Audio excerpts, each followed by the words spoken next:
Bonjour, bon matin. J'espère que tout le monde va bien. Donc, ce matin, je vais faire une vidéo en santé sexuelle. Donc, je suis étudiante à la faculté de médecine à l'université à Québec. Mais elle s'appelle l'Université Laval, mais c'est à Québec, ça. Donc, je suis étudiante à l'université. Pour aller à l'université, ça prend un beau bulletin, hein? Pour les gens qui connaissent pas ça, là, être accepté à l'université, là, ça prend des très bonnes notes. Ça prend tout ton secondaire, ça prend tout ton cégep, ça prend des notes, des qualifications d'acceptation pour rentrer à l'université.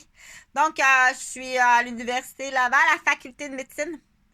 Il y a 2 ans, j'étais à la faculté de droit. En droit, pas pour être avocate, mais en connaissance générale du droit. Donc, j'ai reçu une fenêtre en pleine face là, qui me dévisageait, quasiment tué puis cassé le cou sur le cou.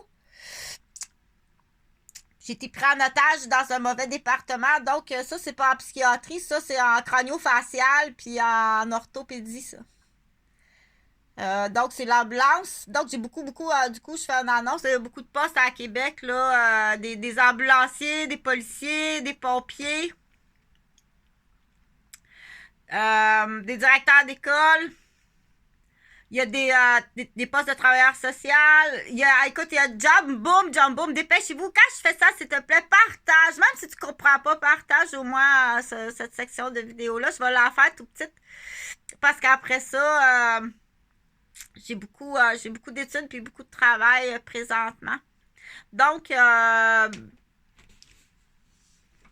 partage qui ont des fois, il faut aider un petit peu les personnes à penser, dire hey, ta nièce là qui vient de finir un cours d'ambulancière là, dit qu'il y a des job boom à Québec. Même si l'emploi n'existe pas, non, je suis désolée, on n'a pas besoin d'ambulancière. Il faut que tu t'informes, dire on en a des listes d'ambulanciers. On a des listes de vieux ambulanciers à faire attacher. À des fichiers attachés, là. OK? Fait que on a des bureaux, là. Donc, bon matin. Ce matin, Mimi puis Maya, en robe, bien entendu, très féminine, très gentille. C'est pas Patate Girl, là. Patate Girl, je sais pas si je vais en parler sur cette vidéo-là. Patate Girl, elle a allumé des petits bourgeons partout, là. Donc, allumer des petits bourgeons sexuels quand on est mineur. Donc, Patate Girl, je vais en parler comme ça, je vais l'appeler Patate Girl. Donc, Patate Girl, c'est un enfant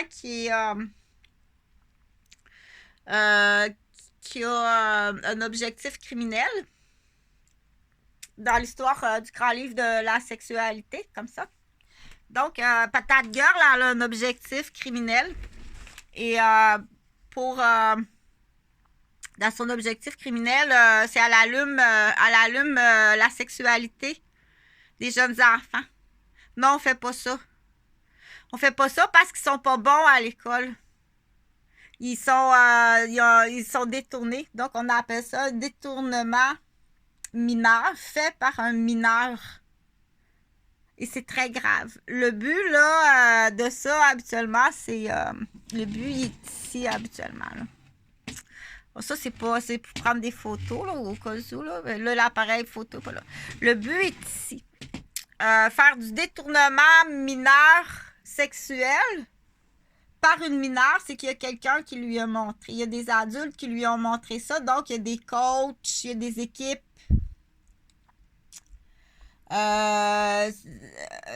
C'est de l'enseignement. Hein? C'est une association d'enseignement sexuel. On ne réveille pas la sexualité à cet âge-là. Si Patate, elle le fait inconsciemment parce qu'elle est dans un miroir, ça, c'est autre chose. Ça prend des professionnels pour y voir. Pas les professionnels pour y voir, ça prend un enquêteur et un policier parce que c'est grave. C'est très grave. Fait que Patate Girl, dans cette histoire-là, Patate Girl, Elle réveille la sexualité des enfants. Mimi est pas contente. Elle est vraiment pas contente que Maya elle a été réveillée dans sa sexualité. Par Patate Girl, puis son amie, là, elle a un ami, là, on l'appelle la carotte joyeuse. Là. Donc, ça a un impact extrêmement grave sur Maya. Maya, déjà, elle est pas bonne à déconcentrer, à des problèmes, là. On ne réveille pas la sexualité à cet âge-là. Donc, tiens, c'est un livre avec des histoires sales. C'est très sale et ça va mener à où tu vas t'en aller. Comme ça, à la plage, tu vas t'en aller à une prison junior, mineur, dans une ambassade. À quel âge? Là, Patate Girl, c'est assez intelligente, Patate Girl. C'est 10 ans, mais ça peut, c'est tout compris. Wow! Elle a 8 ans, elle a tout compris, puis elle a déjà une équipe de... petites abeilles avec les ailes brûlées. T'as combien d'abeilles qui ont les ailes brûlées? Et pire que ça, est-ce que tu as une arme? Es-tu armé? As-tu fait en arrière des têtes? Depuis quel âge? Même à la garderie, cachée dans ta poche? Même à la garderie, cachée dans ta poche, t'as un petit gadget, t'as brûlé des petites têtes? As-tu empoisonné des abeilles? Caché dans le fond de ta poche. On l'appelle patate. As-tu une équipe? Qui sont les adultes? Donc, c'est habituellement, là, ça va prendre partage, c'est très important. Tu vas nommer les adultes. Qui sont les adultes de ton équipe? Je pense que les meilleurs enquêteurs dans ça, c'est les Japonais. Bonne journée.